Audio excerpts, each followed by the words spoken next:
हरि ओम नमस्ते रुद्रामन्यव उदोत इधवे नमः बाहुभ्यामुदते नमः जाते रुद्रजीवा तनूरघोरा पापकाशिनी तयानस्तन्नवासन्तमया गिरिजन्ताभिजागसि जामि घुङ्गिरिजन्तास्ते विवर्ग्यस्तवे शिवाङ्गिरित्र गुरुमाहि गुजे पुरुखं जगत् शिवेन पजगत्वा गिरिजाक्षा पदामसि जहानः सुमना असता यमोचदधिवक्ता प्रथमो दैव्यो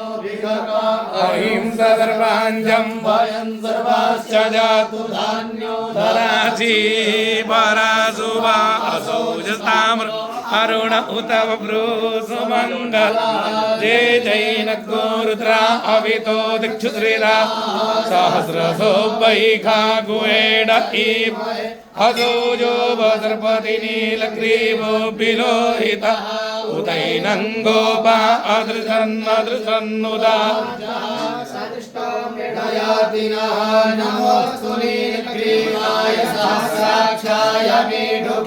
अतो जे अस्य सत्वानो हन्तेभ्यो करन्यो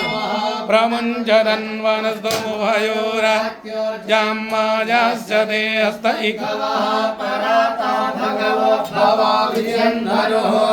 नमस्ते अस्तु भगवन् विश्वेश्वराय महादेवाय त्र्यम्बकाय त्रिपुरान्तकाय त्रिकाग्निकालाय कालाग्निरुद्राय नीलकण्ठाय मृत्युञ्जयाय सर्वेश्वराय सदाशिवाय शङ्कराय श्रीमन्महादेवाय नमः।